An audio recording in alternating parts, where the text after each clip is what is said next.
Querido Deus, maravilhoso Pai que estás nos céus, nós estamos nesse momento cantando essa esperança gloriosa de que não vai tardar e Tu vais muito em breve voltar. Senhor, estamos cansados da vida nesse mundo e esperamos aquele dia quando a abóbada celeste vai romper em glória e majestade e nós poderemos se encontrar contigo e estar juntos para nunca mais nos separar. Senhor, agora a Tua palavra vai ser aberta e Tu sabes que de mim mesmo eu não tenho mensagem, mas eu rogo pelo Espírito Santo, Deus, para que a palavra que vai ser falada venha de Ti e o Teu povo seja edificado essa manhã. Nós te pedimos isso no nome maravilhoso de Jesus. Amém. Hoje eu vou pregar uma mensagem para vocês que faz 5 anos que eu quero pregar essa mensagem. Mas nesses 5 anos eu tinha medo de pregar esse sermão. Não é que o sermão estava pronto, mas é o assunto do sermão. E eu nunca preguei esse sermão porque eu nunca sabia se a igreja adventista realmente cria nessa doutrina do remanescente da maneira que eu estava vendo. E eu silenciei. E nunca falei nada para ninguém, porque quando você pensa uma coisa que é meio complicada, é melhor você nem falar para o seu vizinho e nem para a sua mulher.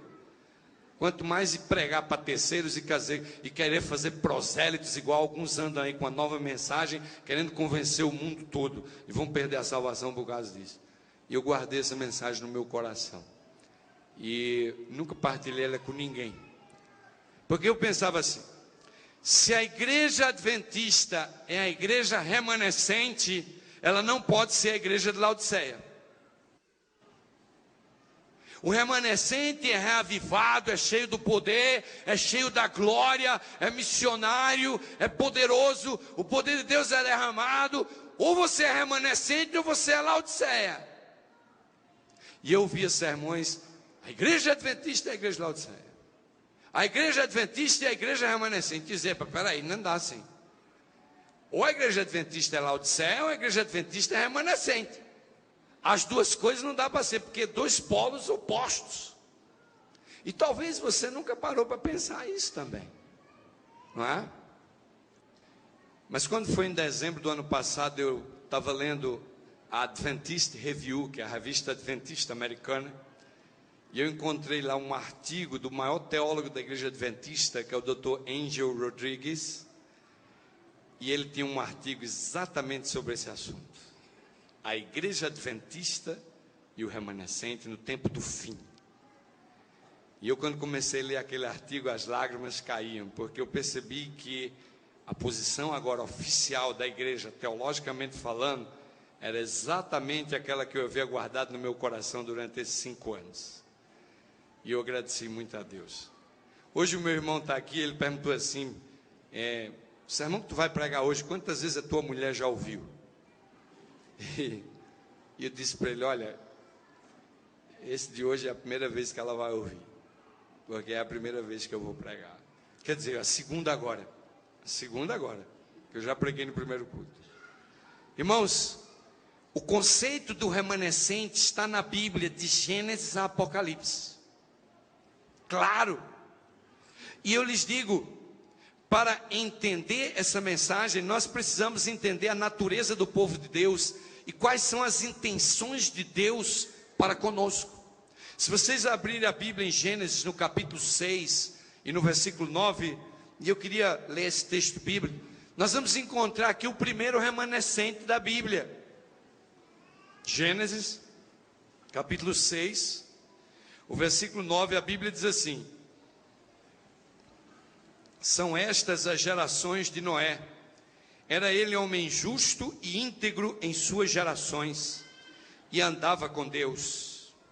A Bíblia aqui está falando de Noé. Agora veja o que diz o 7:23. Gênesis 7:23. E assim foram exterminados todos os seres que haviam sobre a face da terra, o homem e o animal, os répteis e as aves dos céus, foram extintos da terra, E ficou somente Noé e os que com ele estavam aonde? Na arca. Noé era um remanescente. Se vocês forem ao dicionário, a palavra remanescente quer dizer assim, aquele que foi deixado, aquele que continua, o resto. Isso é o que significa a palavra remanescente. E no mundo antigo, as pessoas, não havia polícia, nem havia nenhuma ordem mundial como há hoje, não havia nada. No mundo antigo era a lei do mais forte, certo? Então um rei, por exemplo, ele era mais poderoso, queria conquistar outro, ele ia lá, matava todo mundo, destruía e conquistava. Destruía as famílias, destruía a nação, destruía o povo, destruía tudo. E ninguém podia escapar, porque se ficasse um só, aquele podia depois casar, reproduzir, fazer gerações e seria um inimigo eterno daqueles povos. É por isso que Deus dizia para Israel assim: vai lá e mata todo mundo, até as crianças, os bebês, é para matar todo mundo. Por quê? Porque se não matasse todo mundo, os bebês iam crescer e ia suscitar uma geração de pagãos que iriam atacar mortalmente o povo de Deus. Quando uma nação desaparecia, a pergunta era a seguinte: ficou algum remanescente? Tem alguém que ficou vivo para preservar? Deus, através da Bíblia, vem preservando o remanescente para que ele possa restaurar a verdade que Satanás está tentando colocar por terra. Desde que o pecado entrou no mundo, Satanás vem perseguindo e querendo destruir o povo e a igreja de Deus. Mas Deus tem sempre preservado um remanescente. Noé foi um remanescente, Elias foi um remanescente, Oséias foi um remanescente, Jeremias foi remanescente, e o próprio Jesus foi um remanescente. Eram homens que ficavam firmes no meio de grande apostasia nacional. Esse era o remanescente, era o que ficava fiel, era o que ficava firme ao lado da verdade, era aquele que desenvolvia e preservava a verdade que Deus gostaria e queria de restaurar.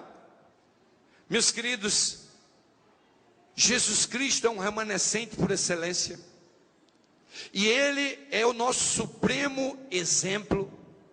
Nós precisamos ver a Jesus Cristo como nosso exemplo de remanescente. É por isso que a vida do remanescente é uma vida centrada em Cristo Jesus.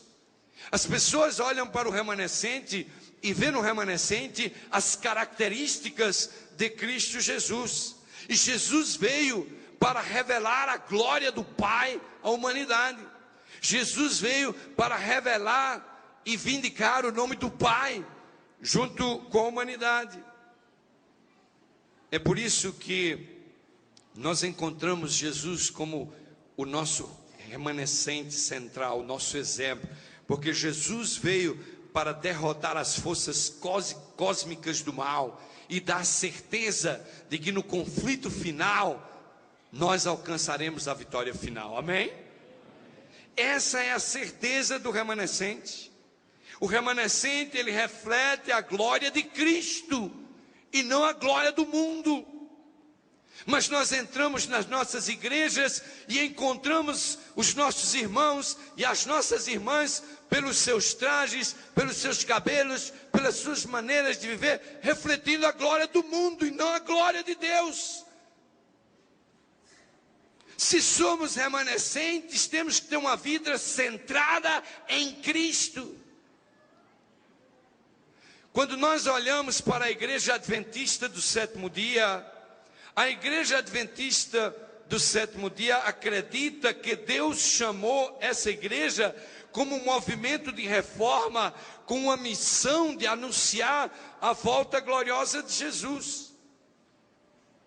Mas essa é a pergunta que ataca a minha mente toda hora. Essa igreja é a igreja de Laodiceia, que diz: eu sou rico, abastado, de nada tenho falta? Ou essa realmente é a igreja remanescente, uma igreja reavivada, uma igreja cheia do poder, uma igreja centrada em Cristo Jesus, uma igreja que é conhecida pela igreja do amor? Há uma dicotomia teológica na igreja adventista? Será que realmente somos o remanescente? Ou será que somos Laodiceia? Uma visão humana, julgamental, olhando, definitivamente nos caracterizamos muito mais como Laodiceia do que propriamente como remanescente.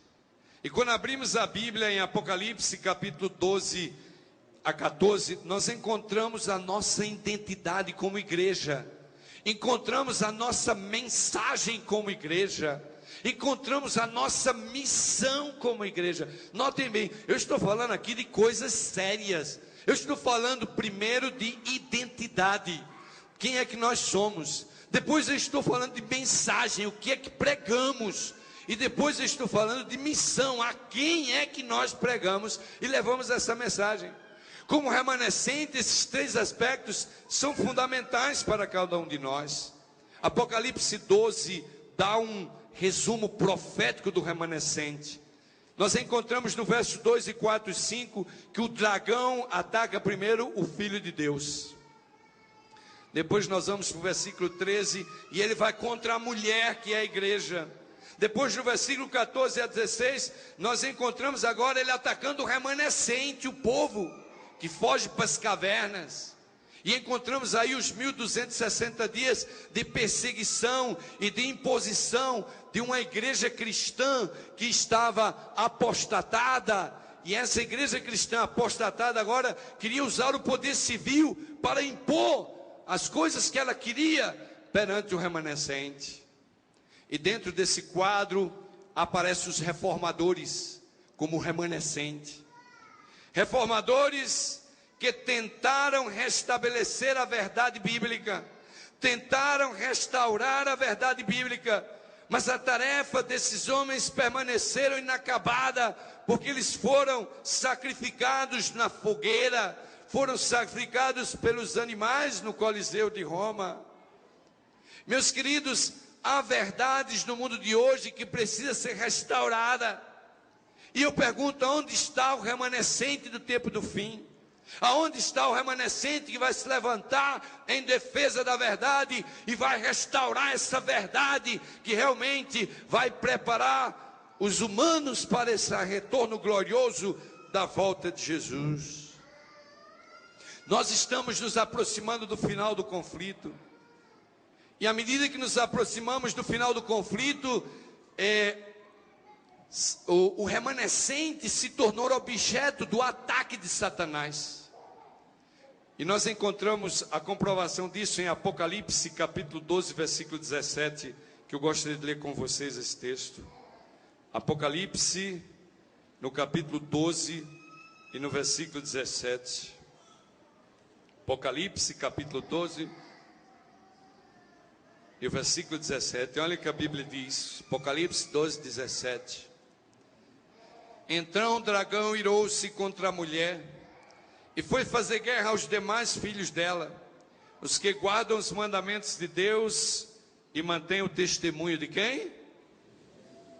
Vamos para Apocalipse 14, verso 12. Apocalipse 14, 12. Aqui está a perseverança dos santos, daqueles que guardam os mandamentos de Deus e têm a fé em quem? Tem a fé em quem, irmãos? A fé de Jesus. Esses dois textos bíblicos falam do remanescente. E meus queridos, amados irmãos, a igreja adventista do sétimo dia é a igreja que tem a verdade do remanescente. Eu sempre digo que eu sou adventista, porque eu creio que essa é a igreja que mais segue a Bíblia. Se eu achar uma outra igreja que segue a Bíblia, eu largo a igreja adventista e vou seguir aquela igreja. Mas eu ainda não encontrei nenhuma igreja que segue mais a Bíblia do que a adventista. Porque no dia que eu encontrar, eu vou seguir essa igreja. Eu creio que a igreja que segue a Bíblia é a igreja verdadeira. Mas esse texto bíblico, nós temos usado ele tantas vezes para provar que a igreja adventista é a única que guarda os mandamentos de Deus e tem o testemunho de Jesus. Mas se vocês observarem, o texto tem algumas peculiaridades interessantes. Porque o texto diz assim: irou-se o dragão contra a mulher. Quem é a mulher? É a igreja. Mas a Bíblia diz assim: irou-se o dragão contra a mulher, não é? E a Bíblia diz assim, que o dragão foi fazer guerra contra a descendência da mulher. O dragão não foi fazer guerra contra a igreja, o dragão foi fazer guerra contra os remanescentes. Quem é os remanescentes? Aquele que guarda os mandamentos de Deus e tem o testemunho de Jesus. Aqueles que têm a paciência, a perseverança dos santos e a fé em Jesus. O dragão não está irado com a igreja toda, porque o dragão olha para a igreja toda e vê um monte de gente sendo Laodiceia. O dragão olha para a igreja e ele vê o comodismo da igreja. O dragão olha para a igreja e vê o mundo dentro da igreja, ou a igreja dentro do mundo, sei lá, uma dessas duas coisas deve estar acontecendo. Então o dragão, ele esquece da igreja, ele só está irado com a igreja. E o dragão está irado com a igreja porque a igreja abriga os remanescentes de Deus. O remanescente escatológico do tempo do fim. Esse remanescente está dentro da igreja de Deus. É óbvio que nós começamos a ver que se toda a igreja fosse remanescente, o dragão estaria fazendo peleja contra toda a igreja. Talvez o Senhor olhar para mim agora e dizer para o pastor: calma aí, todo mundo aqui guarda os mandamentos de Deus e tem o testemunho de Jesus. Queridos, o que realmente significa guardar os mandamentos de Deus? Guardar os mandamentos de Deus significa viver uma vida cheia de amor, porque Jesus disse assim: o cumprimento da lei é o quê? É o amor. Nós temos uma dicotomia espiritual na igreja adventista, porque todo mundo acha que guarda a lei, todo mundo acha que cumpre a lei, mas ninguém ama. Jesus disse: o cumprimento da lei é o amor. Outro dia eu estava discutindo com a minha mãe, porque a gente estava chegando na conclusão, o que era que significa, o que é realmente amar os outros. Eu falei: olha, amar o próximo é quando a gente nunca mais aponta o dedo para o próximo, nem fala nada mal do próximo.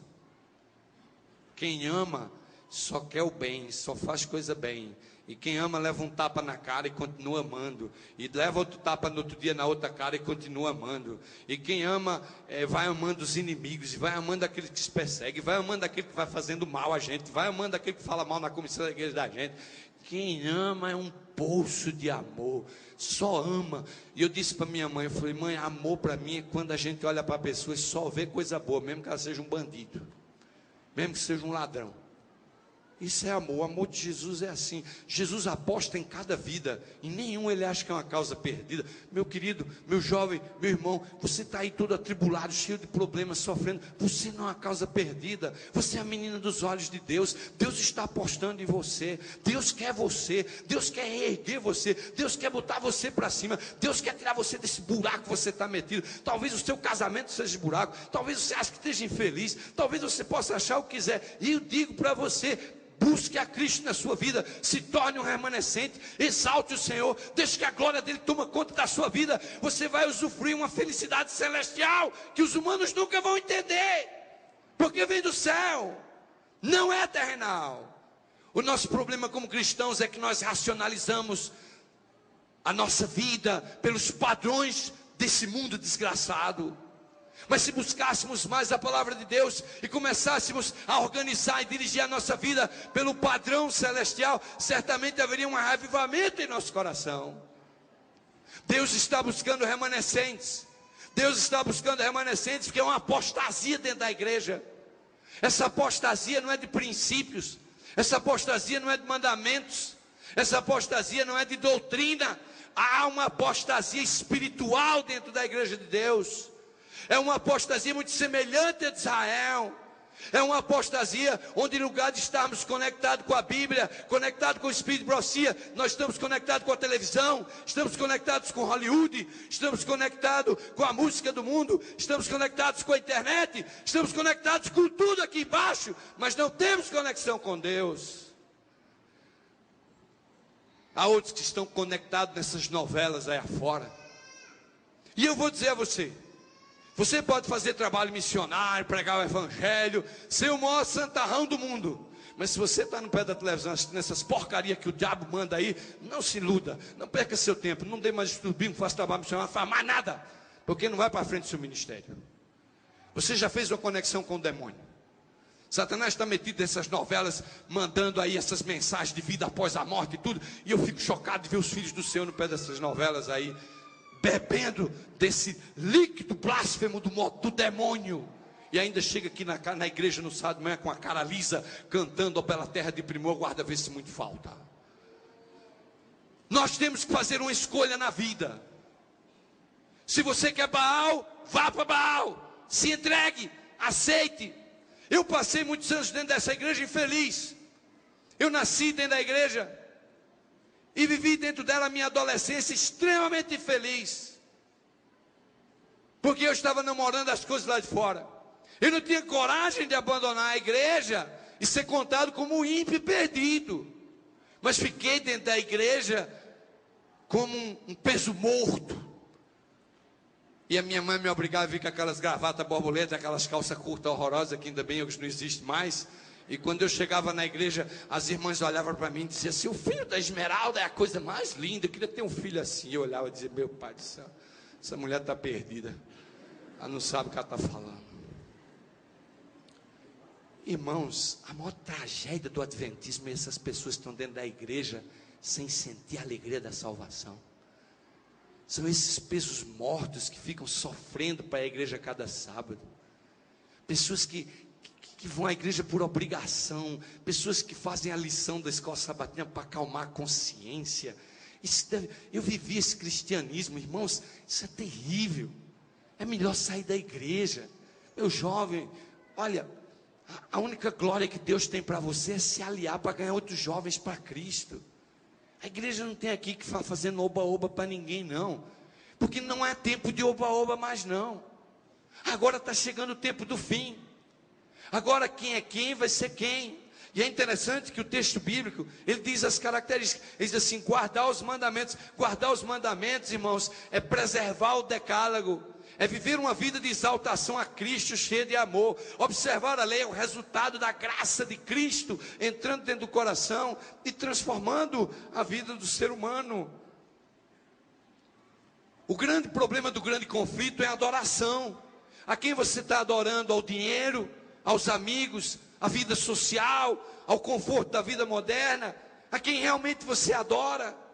Esse é o nosso grande problema. Nós temos que tomar uma decisão.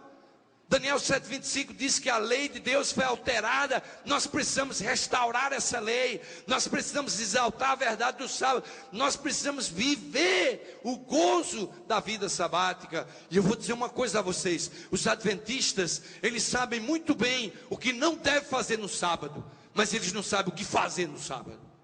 E isso é um grande problema dentro da igreja adventista. Nós sabemos o que não podemos fazer no sábado, mas pensamos que estou bem, eu vou à igreja de manhã. Alguns aí vêm para o primeiro culto e já vão-se embora para casa. Esse negócio de 2 cultos é bom e tudo, mas matam a escola sabatina. Outros nem sabem onde é a escola sabatina. Outros vêm só às 11 horas. Tem gente que faz muito tempo que não aparece numa sala de escola sabatina e fica aí, e a igreja tem 2.000 membros e ninguém sabe quem é ninguém, e ninguém está aí nem para ninguém. Então pronto, e você está feliz da vida. Eu amo a igreja do IASP, adoro ser membro de lá. Eu vou lá para o culto das 11, depois vou embora para casa almoçar, trago meio mundo de amigo, sento lá, fazemos lá uma comilança até 3, 4 horas falando mal da igreja, do pastor, de quem foi, do que aconteceu de errado na semana, e depois às 4 horas eu tiro um cochilo quando o povo vai embora, e o sábado acabou, e louvado seja Deus que eu sou adventista. Epa! Se nós queremos restaurar a verdade do sábado, temos que restaurar primeiro nossa casa.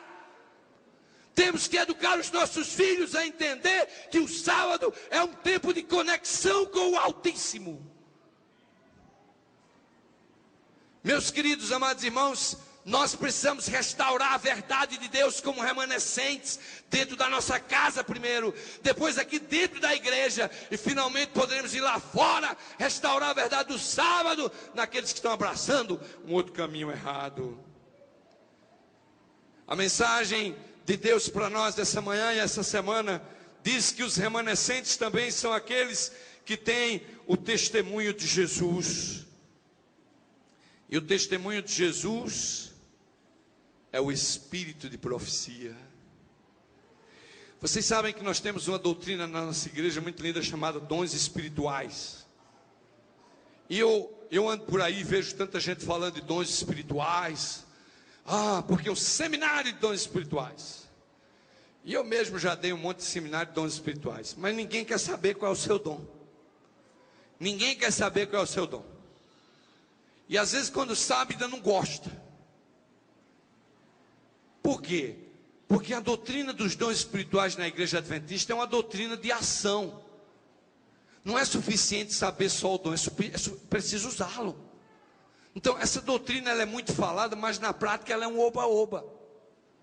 Porque se a igreja de Deus estivesse realmente metida nos dons espirituais, cada membro da igreja tinha um dom, e cada um tinha uma missão abraçada com o seu dom espiritual. Se eu der um papel para você que diz, escreve aí o teu dom espiritual, você diz, alegria, eu vivo alegre.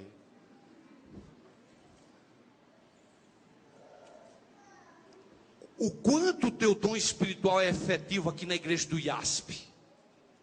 O quanto? Sabem, meus queridos amados, o dom de profecia é um dom que está incluído dentro dos dons espirituais. E nós temos, na pessoa de Ellen White, o dom profético para a igreja do tempo do fim. Mas Joel capítulo 2, versículo 28 e 29 diz que nos últimos dias os jovens e as crianças terão visões, e os velhos terão sonhos e visões, e o Espírito do Senhor vai ser derramado, e nós vamos ter o dom profético novamente. Mas Satanás tem feito uma obra terrível no dom profético. Há pessoas que nem sequer creem em Ellen White. Há pessoas que não creem no dom profético de Ellen White. Não creem que ela foi profetisa. Quer dizer, se essas pessoas não creem no dom profético quando a igreja começou, como é que elas vão crer no dom profético quando a igreja for terminar?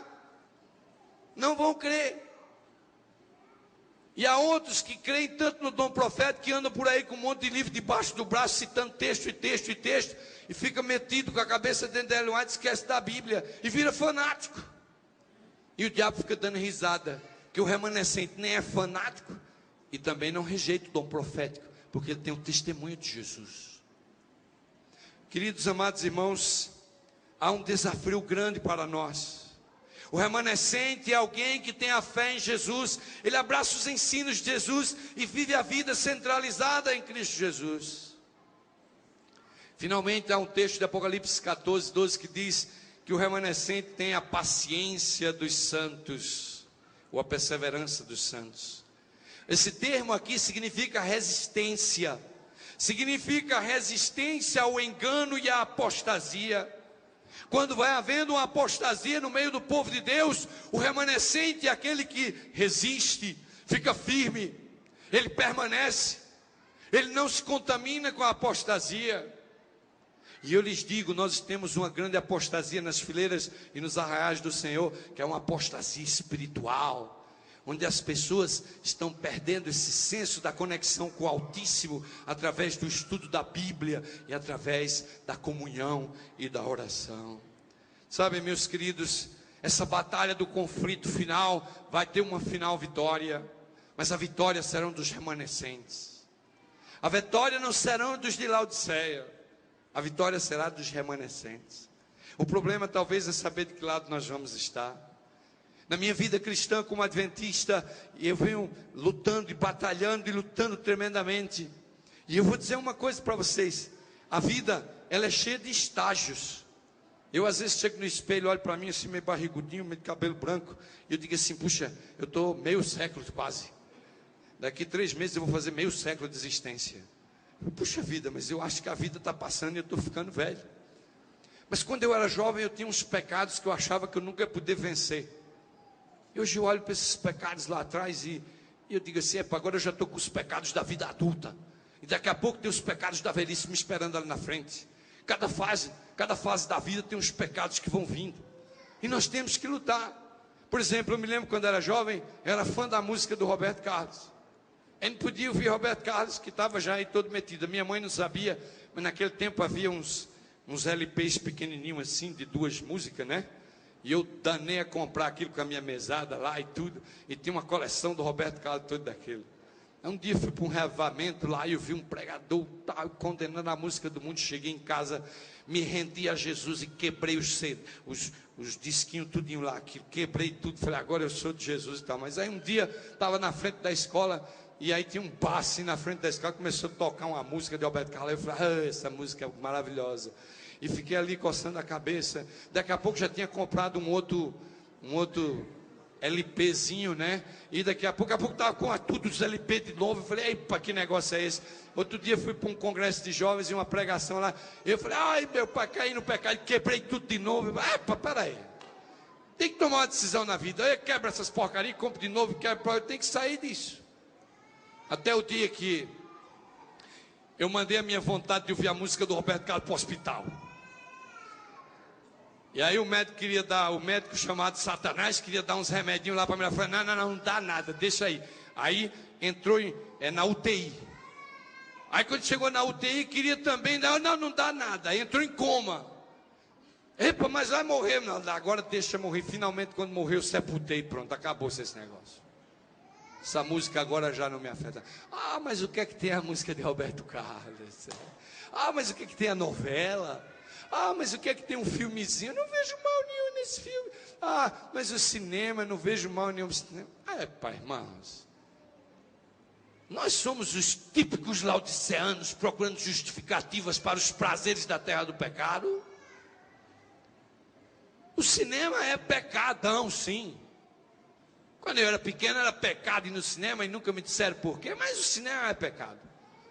Porque quando você vai para o cinema, você paga o ingresso para manter aquela casa, para pagar a luz, para pagar a máquina, para pagar a tela, que no dia seguinte está blasfemando contra o nome de Deus, e Deus não vai perdoar isso. Abra o olho, meus jovens, Deus não vai perdoar isso. Você está financiando a casa de espetáculo, que pode ser que no dia que você for até esteja passando um filme bíblico, mas nos outros dias passa filmes que blasfemam o nome de Deus, e você está dando suporte àquela casa de espetáculo. Não tem nada a ver com o filme. O filme é outra história, que a gente fala outro dia.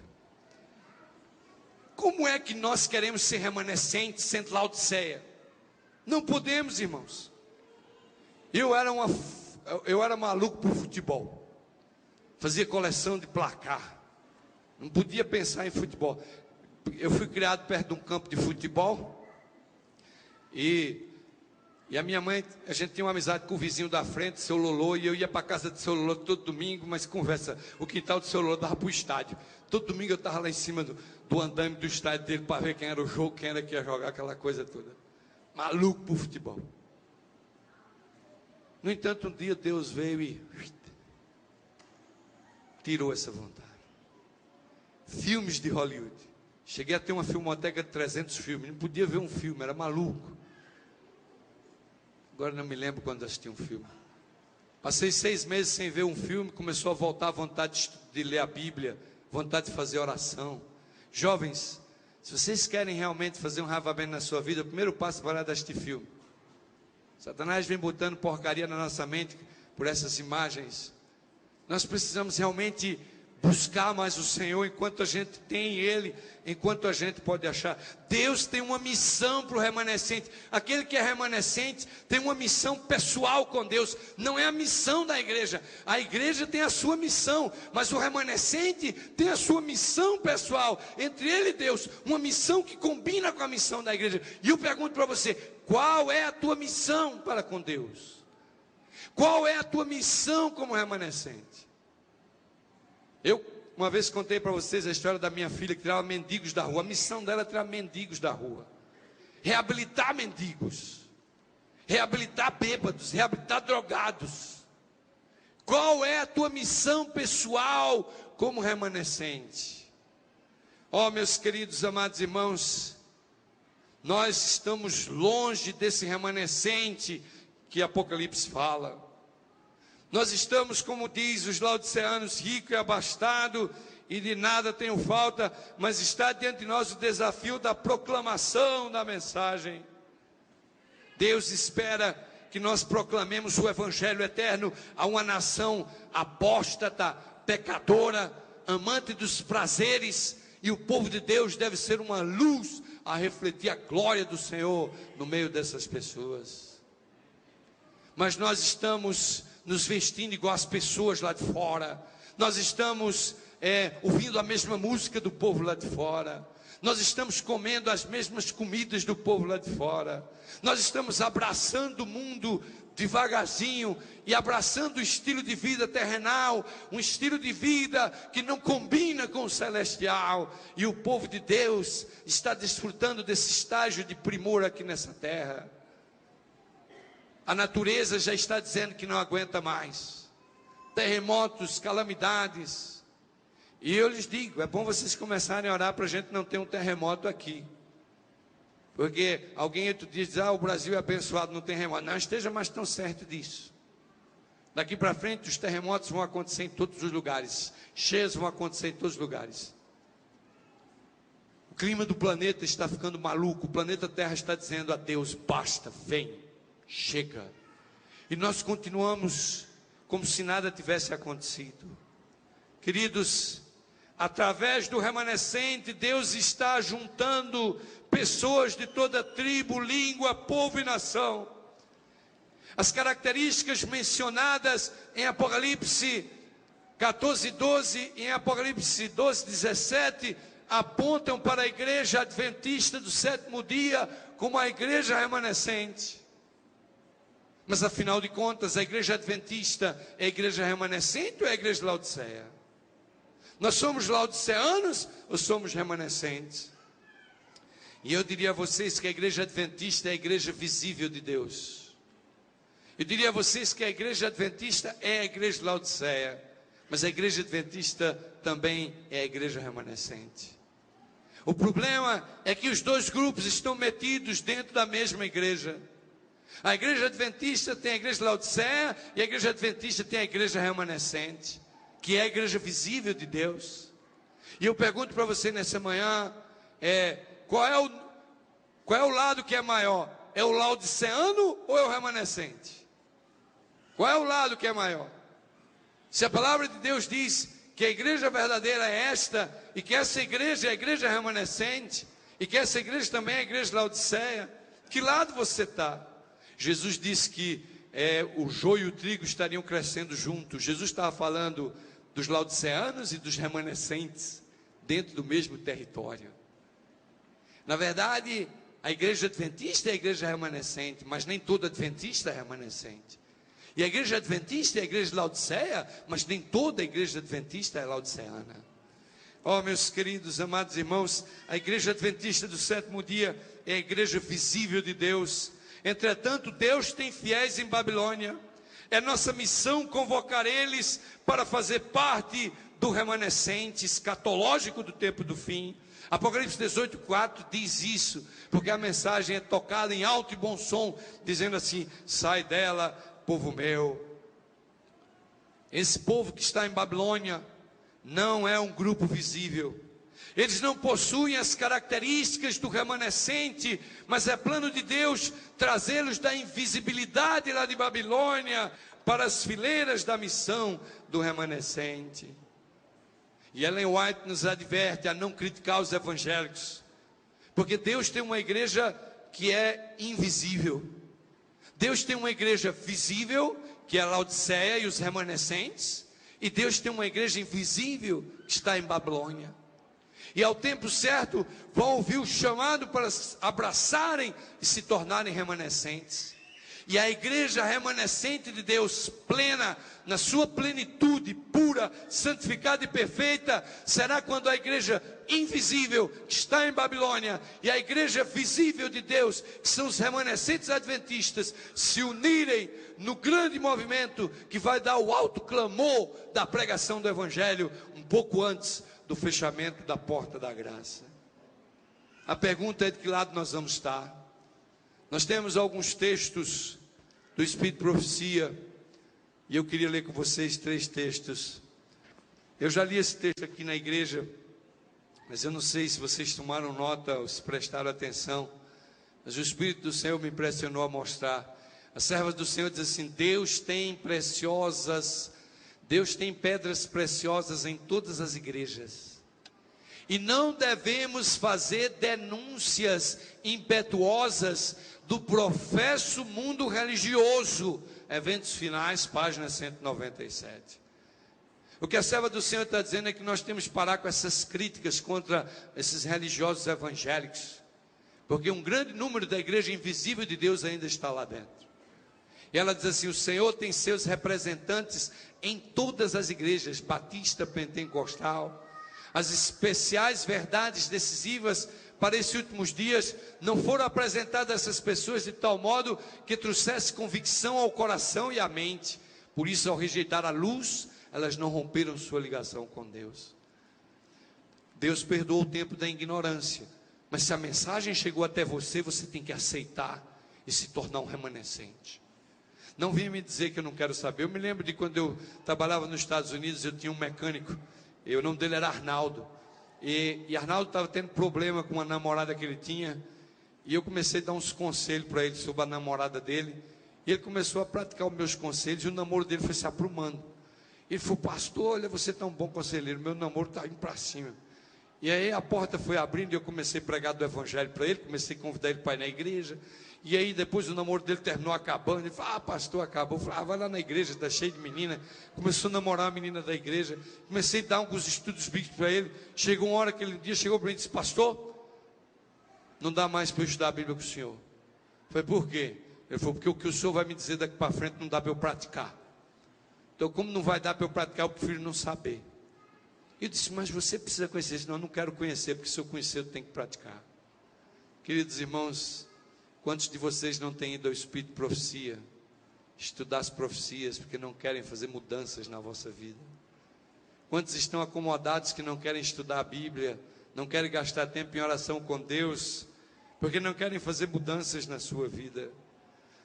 Continuemos ao próximo texto do Espírito de Profecia. Olha o que diz a serva do Senhor.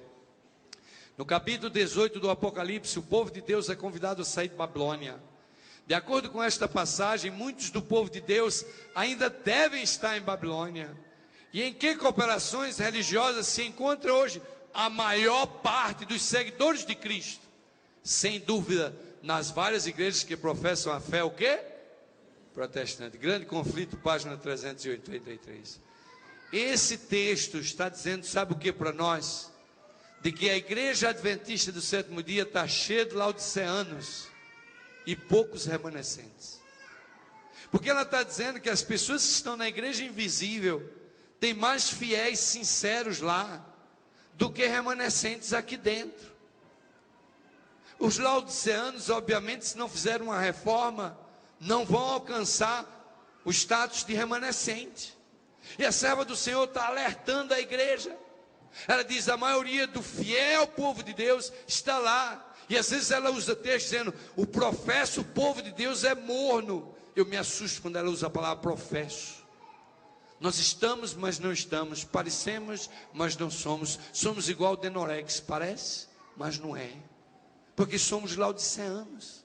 Não somos remanescentes. Queridos, olha o que diz o último texto que eu queria ler do Espírito de Profecia. Apesar das trevas espirituais e afastamento de Deus, prevalecem nas igrejas que constituem Babilônia a grande massa dos verdadeiros seguidores de Cristo. Ainda encontram-se em sua comunhão. Grande Conflito, página 390. Esses textos do Grande Conflito são um alerta à igreja de Deus. São um desafio ao despertamento. Talvez você não sabia que não era remanescente, mas Deus essa semana vai te dar a oportunidade de você começar uma nova vida com Ele. Deus vai te dar uma oportunidade de se tornar uma nova pessoa. Às vezes a gente está em depressão com a vida, e a gente está cheio de tudo, cheio da mulher, do marido, e não consegue enxergar que o problema é a gente, não é ninguém. O problema é a gente. É a nossa relação com Deus. Quando Deus não é primeiro, tudo vai desandando. É um problema atrás do outro. E nós vamos nos afastando do caminho do Senhor. Queridos, amados irmãos, há um desafio para nós hoje. Deus tem remanescentes visíveis na igreja adventista e invisíveis em Babilônia. Uma plena compreensão da doutrina do remanescente não abre espaço para exclusivismo na igreja adventista do sétimo dia. Na atualidade, a igreja adventista é maior do que os remanescentes. Há mais laodiceanos em nosso meio do que remanescentes. É por isso que a igreja adventista é a igreja de Laodiceia, e a igreja adventista é a igreja remanescente. O problema é que o número de laodiceanos é muito maior do que o número de remanescentes. Mas essa é a igreja visível de Deus. A pergunta que fica na mensagem dessa manhã é: quem você é? Qual é a sua identidade? Qual é a sua mensagem? Qual é a sua missão sentando nesses bancos cada sábado? Por que é que você está aqui? O que é que você está fazendo da sua vida espiritual? Você é laodiceano ou você é remanescente? Que lado você está? Você não pode continuar morno no meio do caminho. Sim, meus queridos, amados irmãos, Deus é ativo fora da igreja remanescente visível. O componente invisível da igreja de Cristo existe, e o próprio Cristo falou isso. E eu lhes digo, vamos abrir a Bíblia em São João, capítulo 10, e o versículo 16. São João, capítulo 10, e o versículo 16. Eu, quando li esse texto, eu chego a sentir um frio na espinha. São João, no capítulo 10, e no versículo 16, nós encontramos Cristo aqui falando a respeito da igreja invisível dele. São João, capítulo 10, versículo 16. Olha o que diz a Bíblia. São João, capítulo 10, verso 16. Ainda tenho outras ovelhas que não são deste aprisco. A mim me convém agregá-las também. Elas também ouvirão a minha voz, e haverá um rebanho e um quê? Amém? A palavra de Deus aqui, meus irmãos, estão falando de dois rebanhos. Dois rebanhos. Um rebanho que já está dentro do aprisco, e um rebanho que está fora do aprisco. Ellen White e a Bíblia confirma que Deus tem uma igreja invisível nas outras religiões. Mas eu lhes digo que esse dia vai chegar, e esse vai ser um dia extraordinário. Esse vai ser um dia incrível.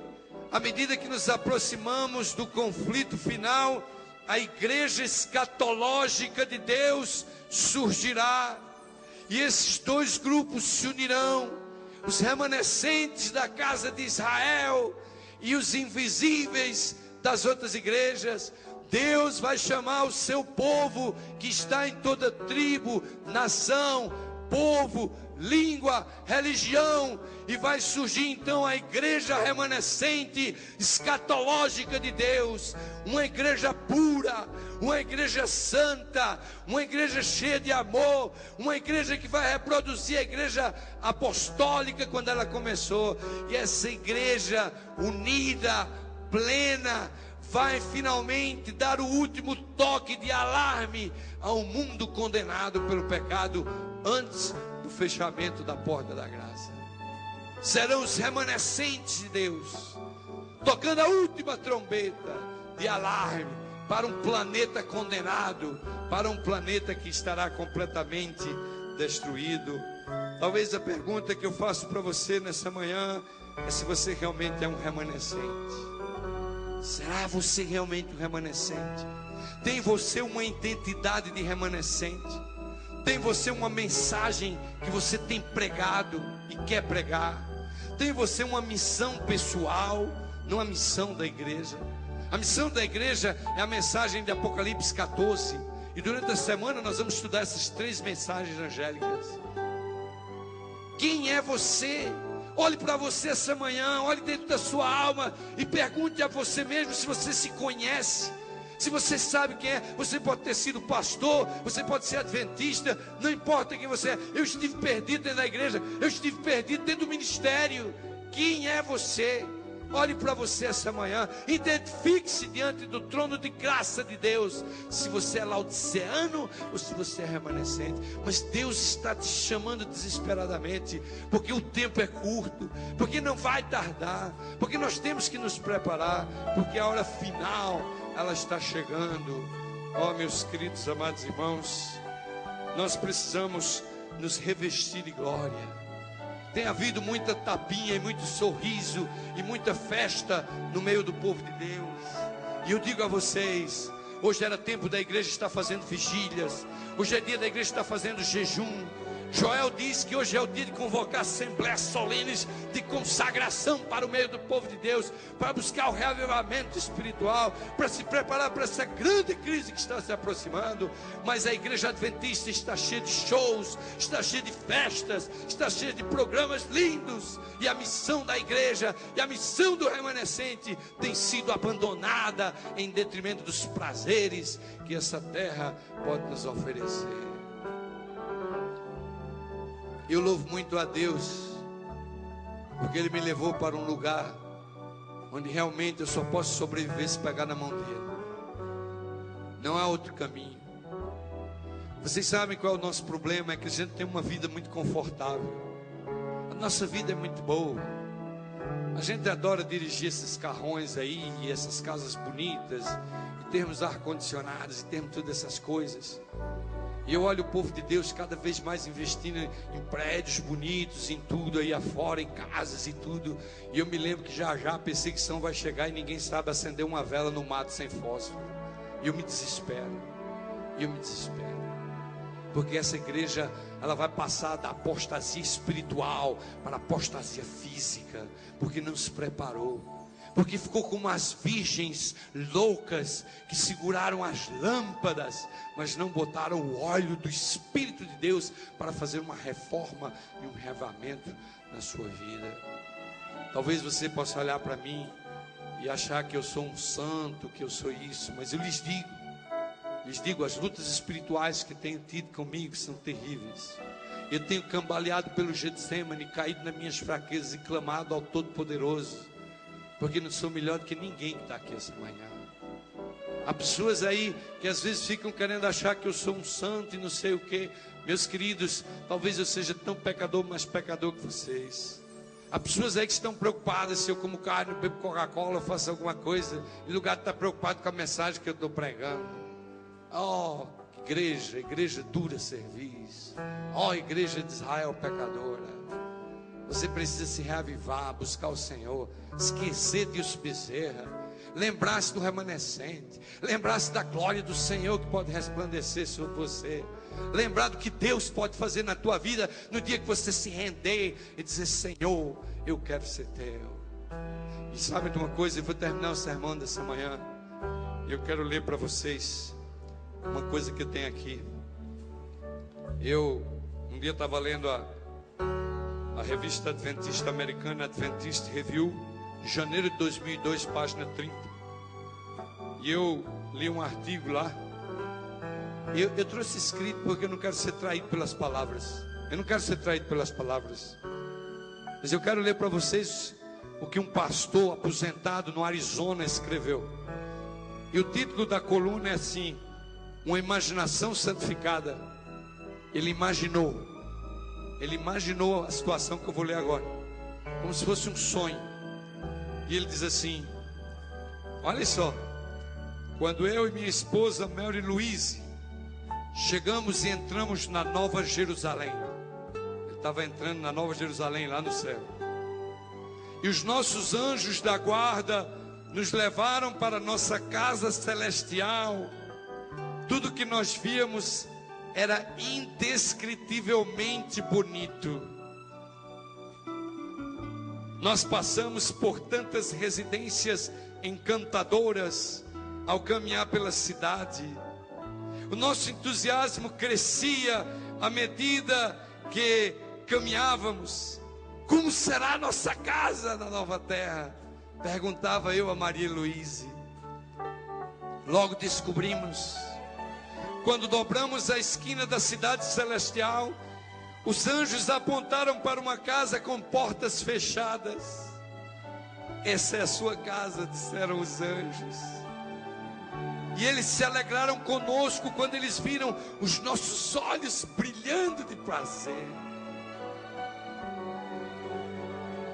O jardim era um mosaico de cores, e Mary Louise ficou estática.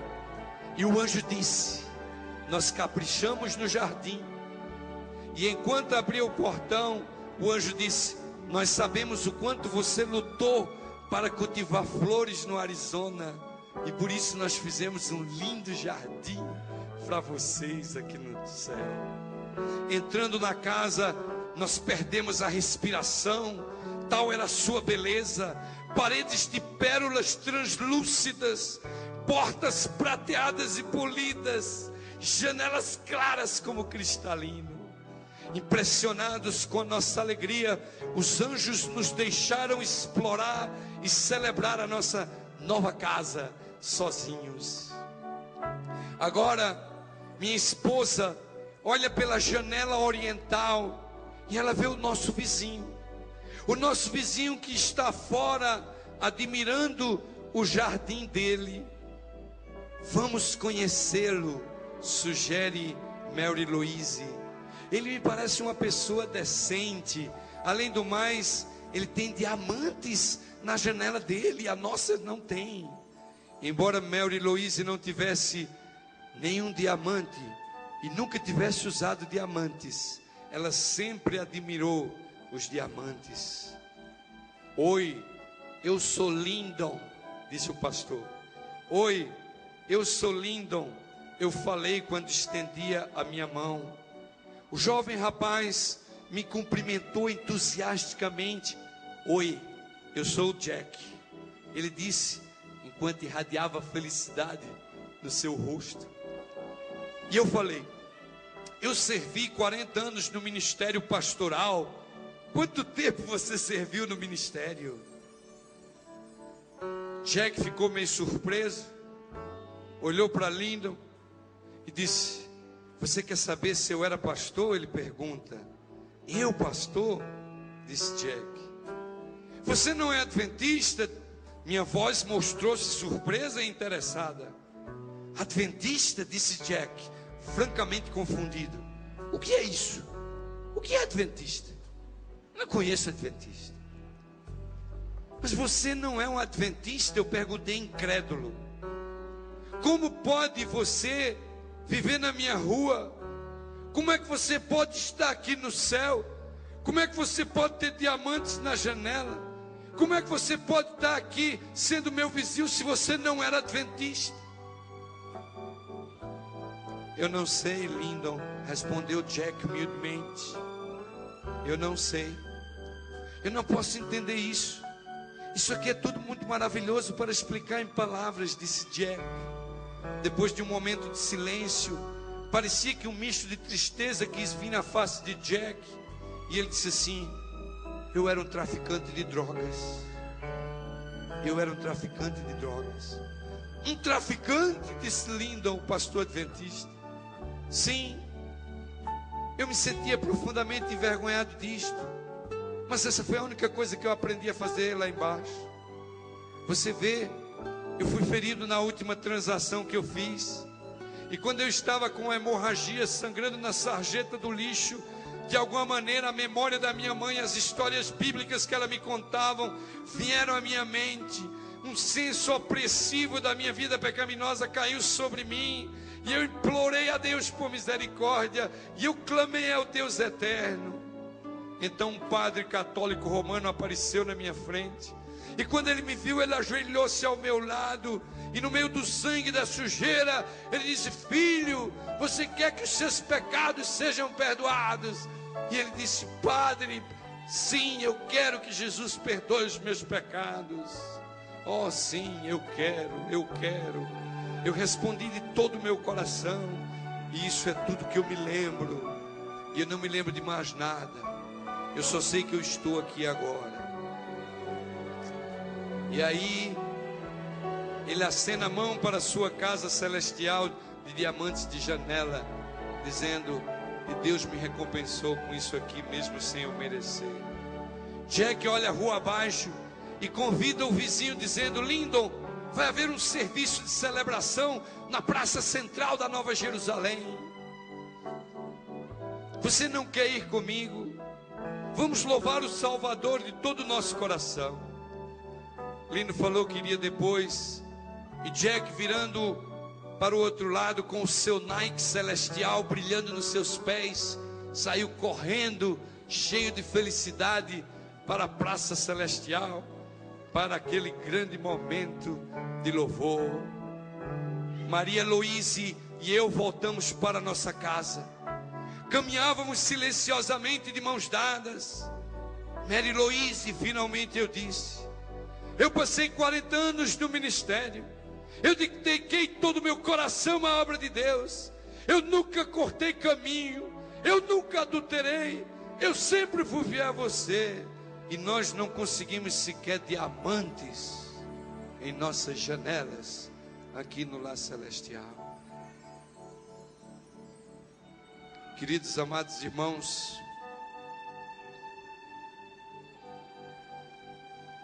o que você realmente pensa da tua vida cristã? Eu sei o que significa estar perdido dentro da igreja, que eu vivi muitos anos infeliz, perdido dentro dessa igreja. E aqui está o meu irmão, e eu acho também que ele passou pela mesma coisa, porque ele namorou mais o mundo que eu. Mas hoje nós dois somos pastores. E eu olho para trás e fico pensando como cheguei no ministério. Como Deus me fez pastor? Como eu, com aquele vazio que eu tinha dentro da minha alma, um dia pude encontrar esse Jesus e sentir o gozo que sinto agora e renunciar ao que tenho renunciado para servir a Ele. Como isso pôde acontecer? Só mesmo pela graça de Jesus. Essa graça, meu jovem, meu irmão, ela quer alcançar você essa semana. Mas você não pode mais continuar esse adventista de banco de igreja, que você está literalmente perdido dentro da casa do Senhor. Você é laodiceano. Você precisa virar remanescente. Você precisa sentir o gosto da alegria da salvação em Cristo Jesus. Você precisa ter missão na sua vida. Você precisa de propósito. Você precisa fazer a diferença. E foi esse sentimento de perdição que me levou a deixar os Estados Unidos. Porque eu, quando era jovem, tinha um grande sonho de América, de viver nos Estados Unidos, um sonho de ser pastor nos Estados Unidos.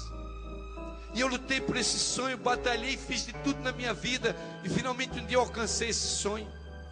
Finalmente a minha esposa tinha um carro, eu tinha um carro novo, todo mundo tinha carro zero. Todas as coisas materiais que quiséssemos ter, tínhamos só que trabalhar e o dólar nos daria. Mas chegou um dia, o Espírito de Deus começou a trabalhar comigo. E eu fui dentro da minha igreja e disse a ela: olha, vocês precisam de tudo ir embora desse país. Vocês precisam ir embora desse país, porque Satanás, ele é o pai da mentira, e vocês vivem aqui uma vida de mentira. Vocês mentiram para entrar aqui. Vocês mentiram para conseguir os documentos que têm. Vocês mentiram para alugar um apartamento. Nós vamos perder a nossa salvação aqui nesse país, porque a nossa vida aqui é uma mentira. É melhor morrer de fome, desempregado no Brasil, do que ganhar dólares aqui e perder a salvação. Mas nós não podemos mais continuar assim. E o meu discurso foi se tornando impopular, porque não era isso que as pessoas queriam fazer. Mas eu louvo a Deus que ainda hoje, aqui de manhã na igreja do IASP, eu encontrei dois que me abraçaram e disseram: pastor, eu voltei. Pastor, eu voltei. Eu voltei.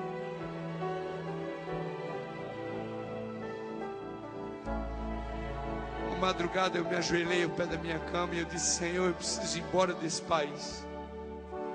Eu não posso mais pastorear imigrantes ilegais. Eu não posso. E não posso mais. Eu estou perdendo a minha fé. Eu estou enfraquecendo espiritualmente. As coisas boas desta vida aqui americana é muito fácil.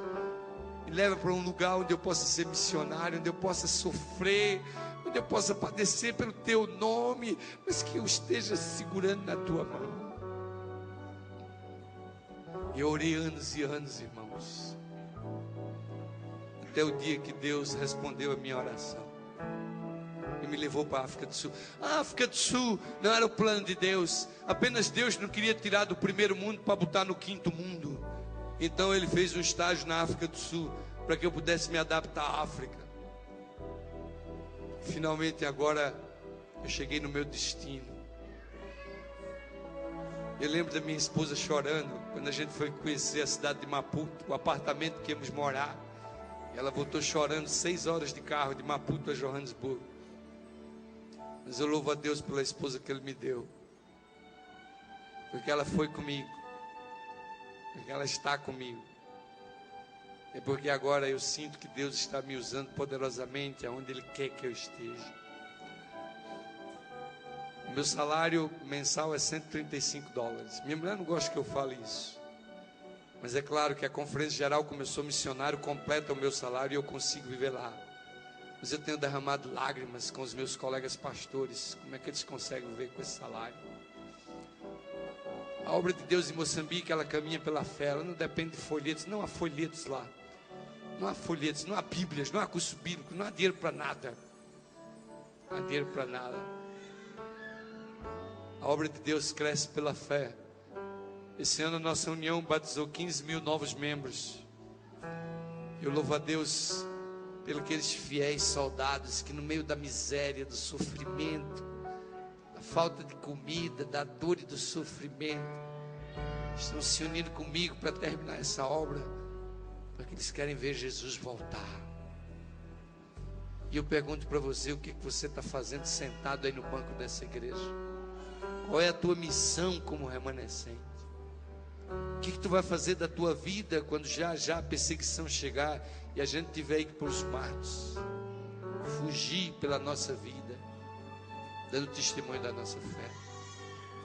Que Deus abra os vossos olhos essa semana, que a glória do Senhor resplandeça sobre cada um de vocês,